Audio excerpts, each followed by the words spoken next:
Hello, I'm Mario Toneguzzi, co-editor-in-chief with Retail Insider.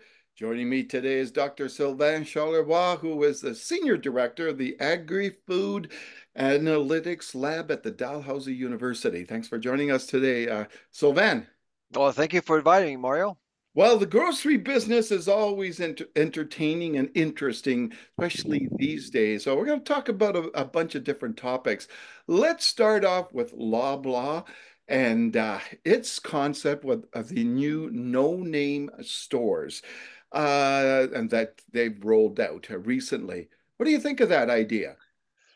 It's an intriguing idea, frankly. And so when you look at the model, when you look at where they've opened up new stores, so Windsor, St. Catharines, and Brockville, clearly Loblaw doesn't mind cannibalizing itself, so stealing sales from stores they actually own in that area.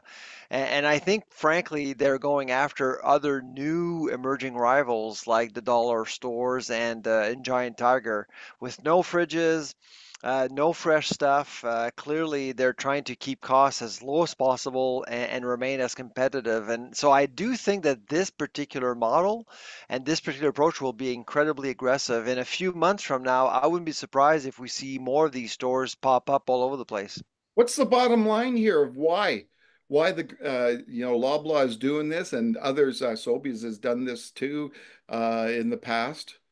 It's easy to execute, really. All you need is a room and pallets, and that's about it. And hiring is not an issue either. The number of FTEs is very, very low.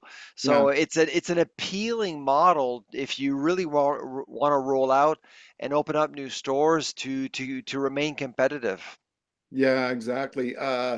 Do you think as we move forward, the costs of everything are has gone up. We're looking at people looking at those types of stores. Yep. Yet, we've got some relief with Bank of Canada rates going down. Did they miss the boat in timing on this, or are they still going to be okay? I mean, I spoke to Per Bank personally, and actually did ask why now, Yeah. and the answer he gave me was that, well, he wasn't in Canada until last year. So my guess is that he would have preferred to have done this way before. So you're absolutely right, Mario. I think they wanted to come out of the gate with this strategy a little sooner, but the second best time is now. And of course, the Bank of Canada is reducing its benchmark rate, and it's likely to happen again in October. So that's going to give a lot more breathing room to consumers financially as they show up to the grocery store. All right, let's talk about shopping at the grocery store and in Ontario. What those people, grocery shoppers, can look forward to in the fall around Halloween is beer and alcohol.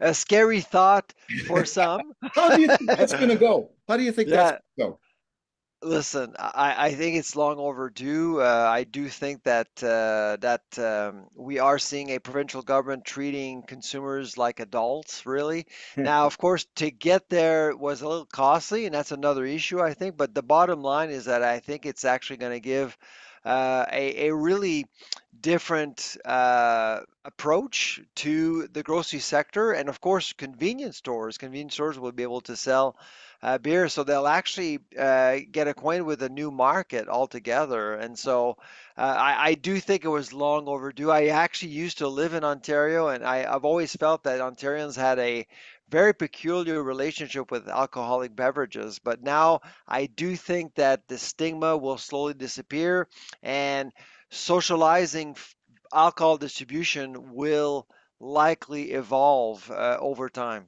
Okay, then. Some big news recently, and almost every day it seems to be in the news is Couche-Tard's uh, Yes. pursuit of Attempt. Yeah, that's right. Yeah. the pursuit of 7-Eleven. First of all, do you think it's ever going to happen? I think it will actually. I actually do think, well, first of all, I mean, there are two questions that we need to ask. does Couche-Tard has the capacity? Does it have the capacity to actually buy a company like 7-Eleven? Absolutely. I Yeah. mean, the Couche-Tard's market cap is larger than Loblaw, and a lot of people don't know that. And it was able to actually buy Carrefour, which is the seventh grocer Uh-huh. in terms of size in the world. It tried to buy Carrefour, I think, 2 years ago. Now, with 7-Eleven, I actually think that there is a bit of a commitment towards expanding the network. With Carrefour, it was trying to go beyond the conversion of fuel dollars to food dollars sort of thing. Mhm. With Carrefour, now I think they're just trying to extend their strategy with 87,000 stores from around the world. So 7-Eleven is actually in 19 different countries. Yeah. It's an interesting transaction. My guess is that it will happen. Now, the big headwinds are related to regulatory measures. Will nations have any appetite to see this happen? And I'm thinking in particular the United States. And as you know, Mario, there's a big fight right now between Kroger, the number two grocer in America, and the FDA, because it's trying to buy Albertsons, which is number four, and there's been a lot of pushback from regulators since October 2022. Competition is really being surveilled quite closely. There's tremendous oversight now, and so that's probably going to be the biggest challenge for Couche-Tard. Speaking of competition, do you foresee the day that's one of those big American brands comes up here? I don't see it, to be honest. I actually think that competition will come from within, with dollar stores and giant tigers and distributors like that. I think. Excuse me. Bless you. Sorry about that. Bless you. I think, like for example, with Loblaw's move with No Name, I actually think that that's how we're going to see more competition in the marketplace. Because grocers historically have been actually quite territorial. They'll occupy one side of the Yeah. track, Yeah. others will occupy the other side of the track. Now, with this new approach and a different market, a more frugal market, I actually think that things are going to get a little bit more interesting domestically. Now, do you think, as we move forward, the whole costed environment, where do you think that's headed? Are we slowed down with that, or can we see some relief? It's a mixed bag right now. If you actually look carefully at prices, actually some sections are actually more expensive, while others aren't. Animal proteins are a big problem right now. The meat section is really tough. The meat counter, uh, not very favorable for bargain hunters. Dairy as well, but produce, it's been really interesting. Some prices are actually lower than just a few years ago. Some items are actually cheaper than 5 years ago, if you can believe it. Yeah. The center of the store is getting friendlier also. Canned tuna is actually cheaper than 5 years ago Wow. in Canada. So there are things that are really making life easier for consumers right now. Explain to me why, the meat is so expensive. Like I Yeah. sometimes look at the prices and the packages and I go, whoa. Yeah. Well, beef is a premium product, and they were droughts, and now there are fewer producers in the system, so that's why there's some inventory issues there. So we could actually see some prices softening in the fall, but not much. As far as pork goes, last year that was a good bargain. No longer this year. Right now, we are seeing a industry recalibrating. And for chicken, chicken is actually up. Marketing boards are really pushing prices higher for farmers. And of course, that catches up to us at retail eventually. All right. Now explain to me, we've heard on the news lately a bunch of tensions between Canada and China Yeah. on the trade side of things. Explain to me what's happening and why I, as a consumer, should care about it. Well, so it's canola. So it's a trade related issue. So we have 43,000 farmers farming canola. And China basically will go after Canada on the ag and food side for sure. Whenever there's a spat, we saw that 5 years ago with the Huawei situation.